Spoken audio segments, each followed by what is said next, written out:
wabarakatuh. Tetap semangat lagi ya anak-anak. Nah, di video kali ini adalah kelanjutan dari part 1 dan 2. Ini adalah part 3, pembahasan soal ujian sekolah IPA. Nomor 24. Ini sangat mudah. Ini pelajaran kelas 7 ekosistem.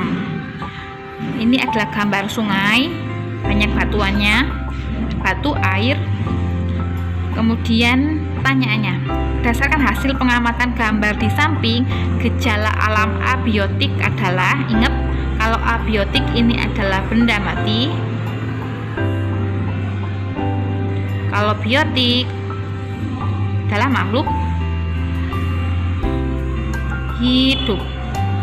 Berarti di sini yang merupakan benda mati yang terdapat di sini adalah, apakah padang pasir?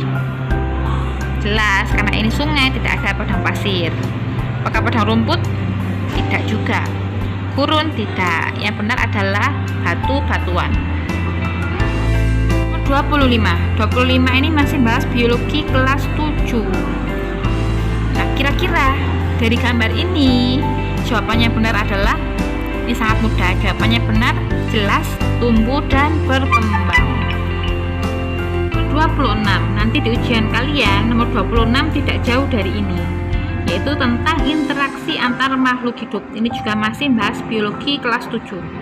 Dari gambar ini bisa dipahami kira-kira interaksi yang terjadi di sini adalah, apakah simbiosis komensalisme? Bukan. Mutualisme? Bukan. Prediksi juga bukan. Yang terjadi di sini itu adalah predasi, yaitu zebra dimakan oleh macan tutul. Dan macan tutul ini adalah jenis dari predator. Jadi kompetisi yang di sini adalah predasi. 27 juga masih membahas tentang biologi kelas 7, pencemaran lingkungan. Ini sangat mudah. Dampak buruk dari air limbah ditunjukkan oleh: 1. Menimbulkan keindahan lingkungan. Jelas bukan. Gangguan kesehatan? Ya. 3. Meningkatkan daya tahan tubuh? Bukan. 4. Menurunkan kualitas lingkungan? Iya. Berarti jawabannya yang D. Baik, kita lanjut ke nomor 28. Perhatikan kunci determinasi berikut ini. Dari sini langsung kita baca perintahnya. Urutan identifikasi yang tepat untuk udang adalah: 1A. Hewan tidak memiliki ruas tulang belakang. Ingat, udang tidak punya tulang belakang, berarti benar.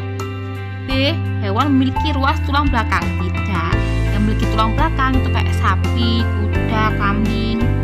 Yang 2. Tubuh, kepala, dadah menyatu. Iya. Kemudian tubuh lunak banyak mengandung lendir. Ini tidak. Yang banyak mengandung lendir itu kayak bekicot, siput. 3. Mempunyai kaki 5 pasang.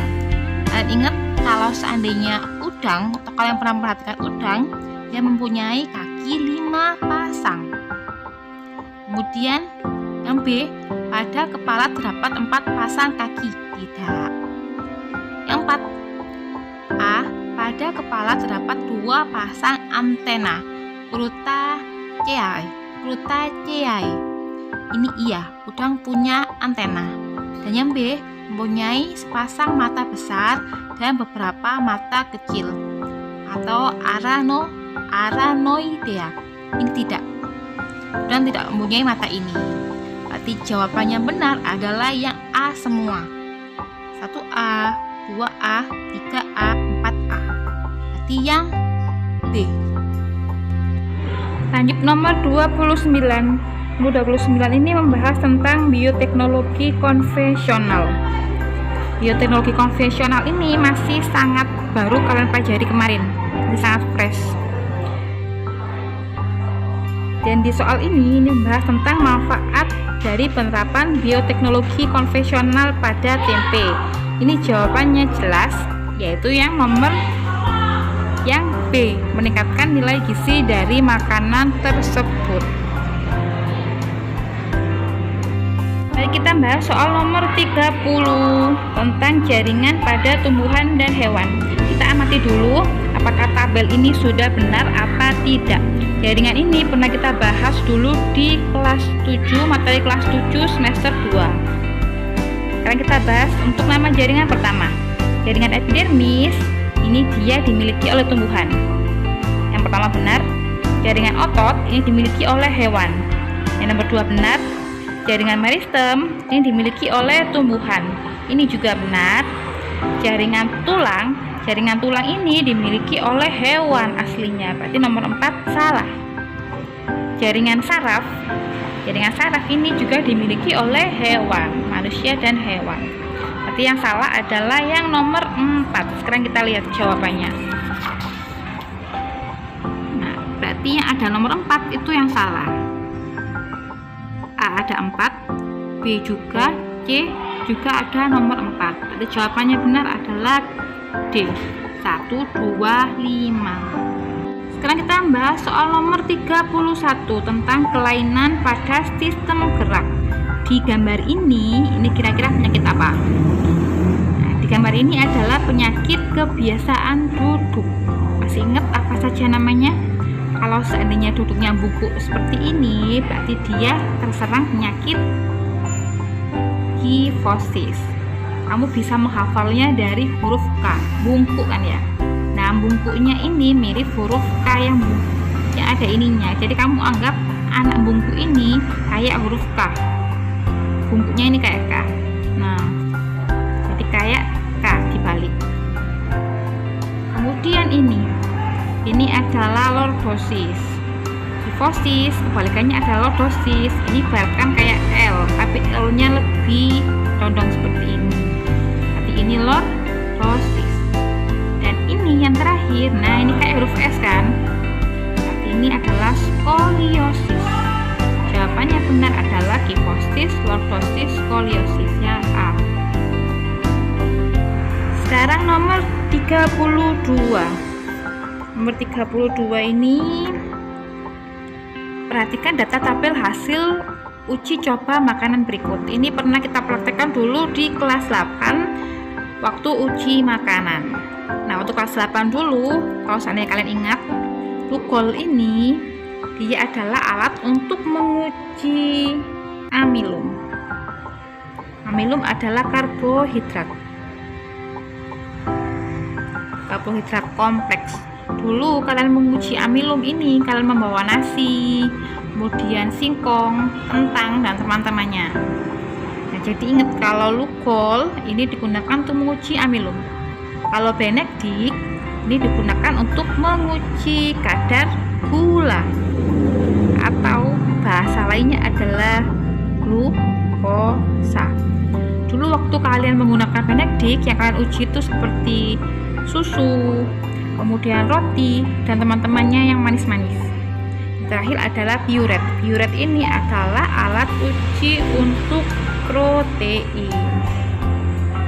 Protein dulu, kalian juga masih ingat, kalian pernah membawa kayak roti, kemudian ikan, telur, dan teman-temannya. Nah, dari pembahasan ini bisa dijawab kalau alat penguji ini atau uji makanan ini dia menguji yang pertama adalah amilum, glukosa, dan terakhir protein. Jawabannya yang D. Selanjutnya nomor 33. Kita masih membahas materi kelas 8. Sekarang kita bahas tentang peredaran darah. Peredaran darah pada tubuh kita itu ada peredaran darah besar dan peredaran darah kecil. Masih ingat? Kalau yang kita bahas adalah peredaran darah kecil, berarti dia dari jantung menuju paru-paru kembali ke jantung. Jadi peredaran darah kecil itu sekitar 1, 3, kemudian dia ke 5, baru ke 2. Ini peredaran darah kecil. Karena yang ditanyakan di soal ini adalah peredaran darah besar, kita lihat urutannya. Peredaran darah besar dia harus dari jantung menuju seluruh tubuh. Yang dari jantung menuju seluruh tubuh itu adalah yang B, 2, 4, kemudian ke seluruh tubuh, ke 7, baru kembali ke jantung. Dari jantung menuju seluruh tubuh, baru kembali ke jantung. Itu besar. Kalau kecil, dari jantung menuju paru-paru, kembali ke jantung. Jawabannya yang B. Lanjut ke nomor 34. Perhatikan gambar ini. Kalian pernah praktek membuat alat ini dulu waktu masih kelas 8. Yang ini adalah rongga dada yang kalian buat dari botol bekas. Yang bawah ini dia adalah menggambarkan diafragma yang kalian buat dari balon yang berukuran besar. Kemudian yang tengah ini, balon yang berukuran kecil ini kalian buat dari balon ukuran kecil yang kalian buat menjadi miniatur paru-paru. Atasnya ini plastisin, dan yang panjang ini yang mengibarkan ini tenggorokan, kalian buatnya dari sedotan. Ingat ini dulu. Nah, pada gambar ini adalah mengibaratkan pada pernafasan manusia. Kalau seandainya yang berkembang rongga dada, berarti dia termasuk pernafasan dada. Kalau yang berkembang adalah diafragma, berarti dia termasuk pernafasan perut. Dan di gambar ini yang berkembang adalah diafragma, berarti termasuk pernafasan perut. Dan saat ini ditarik, maka udaranya akan masuk apa keluar? Nah, jelas udaranya akan masuk. Kalau dilepaskan, nah ini masuk. Kalau dilepaskan kayak yang gambar awal, berarti dia udaranya keluar. Kalau ini tarik masuk, berarti udaranya ditarik, berarti dia udaranya masuk. Berarti ini menggambarkan inspirasi pada pernafasan perut. Jadi terjadinya udara masuk pada saat diafragma ditarik. Lanjut nomor 35. Ini adalah bagian dari ginjal. Yang ditanyakan adalah bagian yang berperan dalam proses pembentukan urin primer adalah yang nomor 1. Kenapa 1? 1 ini adalah glomerulus. Dia menghasilkan urin primer dan proses ini biasa disebut filtrasi. Lanjut soal nomor 36. Soal nomor 36 ini akan membahas sistem reproduksi pria atau wanita. Tapi tahun kemarin yang keluar itu adalah sistem reproduksi wanita. Kalian harus hafal bagian-bagian dari sistem reproduksi wanita ataupun pria beserta fungsinya. Coba langsung kita hubungkan antara gambar beserta fungsinya. Yang A, nah ini A, ovarium.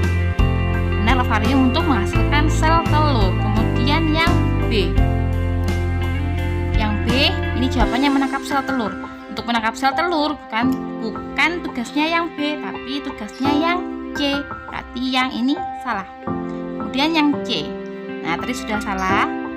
Yang D mana D? Nah ini D, uterus, saluran yang menghubungkan serviks ke luar tubuh. Bukan. Uterus ini adalah rahim, tempat untuk perkembangan janin. Berarti jawabannya benar adalah yang A. Nomor 37. Di sini kita akan belajar tentang bagaimana cara membaca hasil dari diagnosa dokter atau pemeriksaan lab pada seorang pasien. Nah, hasil pemeriksaan terhadap Pak Karnan 52 tahun tersaji dalam tabel berikut. Kita lihat. Pertama, yang diperiksa adalah kolesterol. Kolesterol batas normalnya adalah kurang dari 200 mg per dl, dan hasilnya adalah 231 mg per dl. Berarti kolesterol Pak Karnan dia tinggi. Terus di sini tinggi. Kemudian glukosa darah. Nah, ini glukosanya atau gula darahnya. Gula darah normal itu sekitar 70 sampai 130. Dan glukosanya Pak Karnan dia 110. Jadi termasuk normal. Selanjutnya asam urat. Pada pria, asam urat itu sekitar 2 sampai 7 dan wanita sekitar 2 sampai 6,5. Dan untuk Pak Karnan dia asam uratnya sekitar 6,5. Jadi dia masih normal, kurang sedikit lagi asam uratnya. Tekanan darah. Tekanan darah yang normal itu adalah 120/80 mmHg. Dan untuk hasilnya Pak Karna dia 145/96. Berarti dia termasuk tinggi. Nah, dokter menyatakan kepada Pak Karna akan selalu giat berolahraga dan mengurangi konsumsi makanan berlemak. Nah, berdasarkan anjuran dokter, apakah resiko yang mungkin terjadi seandainya Pak Karna tidak mengindahkan saran dokter? Yang A, ginjal akan mengalami kerusakan karena kandungan lemak yang tinggi akan mengganggu proses filtrasi pada ginjal. Ini tidak, karena glukosa sama asam urat masih normal. Dan yang B, dia dapat mengalami serangan jantung akibat penyumbatan lemak dalam pembuluh darah. Ini bisa karena kolesterol sama tekanan darahnya lumayan tinggi. Yang B ini bisa kemungkinan. Yang C, meskipun kolesterol tinggi namun kadar asam urat yang mendekati batas dapat mengganggu kerja organ hati. Ini masih mungkin, masih kemungkinan, tapi masih lebih tinggi yang B. Dan yang D, lemahnya pembuluh darah dapat menyebabkan lemak di dalam usus halus, dapat menyebabkan aliran darah ke otak meningkat dan menekan kerja otak. Sini tekanan darahnya memang lumayan, tapi karena yang dua ini masih batas normal, jadi ini tidak. Jawaban yang benar dan yang mendekati tepat itu adalah yang B. Pasien dapat mengalami serangan jantung akibat penyumbatan lemak dalam pembuluh darah. Lanjut soal nomor 38. Di soal nomor 38 ini kan harus paham bagian-bagian pada tumbuhan. Nah, bagian ini yang pertama, bagian luar ini dia adalah korteks. Nah, yang ini dia adalah epidermis. Nah, ini 3 dia adalah floem. Nah, 5 ini gambar yang ini sebenarnya. Ini terlalu kelebihan gambar ini. Dia ini adalah kambium. Nah, yang bagian dalam ini nomor 4 dia adalah xilem. Yang ditanyakan adalah yang bagian 3 floem. Bagian floem atau bagian 3 ini dia berfungsi sebagai pengangkut hasil fotosintesis ke seluruh tubuh. Berarti jawabannya yang B. Kita lanjut soal nomor 39. Soal nomor 39 ini adalah contoh dari percobaan Ingehouse. Ingehouse ini adalah salah satu percobaan yang digunakan untuk membuktikan bahwa proses fotosintesis pada tumbuhan menghasilkan oksigen. Dan percobaan ini dikenalkan oleh tokoh yang bernama Jan Ingehouse. Makanya dinamakan percobaan Ingehouse. Nah, berdasarkan penjelasan tadi, kira-kira pada percobaan ini hasil pengamatan pada tabel yang tepat itu apa?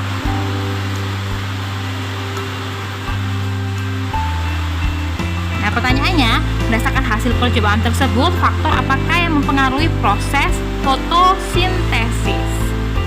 Nah, kan sudah paham Ingehouse kan? Kemudian tabelnya ini, yang pertama cahaya matahari langsung, gelembungnya plus, cahaya matahari langsung ditambah 5 gram NaH, CO3 dia plusnya ada 3, dan tempat teduh dia plus. Nah, pada percobaan ini dia yang dibutuhkan atau proses yang mempengaruhi fotosintesis itu adalah cahaya dan karbon dioksida atau cahaya dan CO2. Nanti yang dihasilkan adalah oksigen. Berarti jawabannya yang D. Ingat, banyak belajar dan banyak cari tahu tentang percobaan Ingehouse. Soal terakhir, nomor 40 tentang pewarisan sifat kelas 9. Tanaman kedelai berbiji hitam berbatang tinggi atau H besar, T besar, T kecil disilakan dengan tanaman kedelai berbiji kuning berbatang tinggi. H kecil, T besar, T kecil. Jenis gamet yang terbentuk dari induk yang memiliki fenotip berbiji kuning berbatang tinggi adalah, kita tulis dulu, biji hitam berbatang tinggi. Berarti H besar, T besar, T besar. Disilangkan dengan biji kuning berbiji kuning batang tinggi. Berarti H kecil, T kecil, T kecil. Di sini yang diminta adalah fenotip berbiji kuning berbatang tinggi. Yang diminta adalah fenotip berbiji kuning berbatang tinggi. Berarti H kecil dengan T besar. Ini kuning, ini batang tinggi. Berarti di jawabannya kalian harus cari yang dia hanya kecil semua. Mana yang kecil semua? Kecil semua dan T-nya ini bisa jadi, kalau ini kan jelas puncaknya kuning. Kalau batang ini bisa jadi dia batangnya tinggi, bisa jadi batangnya rendah. Atau lebih mudahnya bisa kalian silakan jadi seperti ini. Berarti H besar T besar, kemudian H besar T kecil. Nah, ini dari sini H besar T kecil, maksudnya H besar T besar, kemudian ini H besar T kecil, dan dikawinkan dengan H kecil T besar, kemudian H kecil T kecil. Setelah itu bisa kalian cari kira-kira di jawaban ini yang memungkinkan jawabannya adalah yang mana. Yang jelas karena dia mintanya adalah kuning, berarti hanya harus H kecil. Kemudian untuk yang T ini bisa jadi tumbuhannya berbatang tinggi atau tumbuhannya berbatang rendah. Kalau kalian masih bingung, bisa kalian pelajari lagi video tentang pewarisan sifat. Nomor 40, jawabannya adalah yang D. H kecil, T besar, dan H kecil, T kecil. Alhamdulillah selesai. Selamat belajar dan semoga beruntung. Wassalamualaikum warahmatullahi wabarakatuh.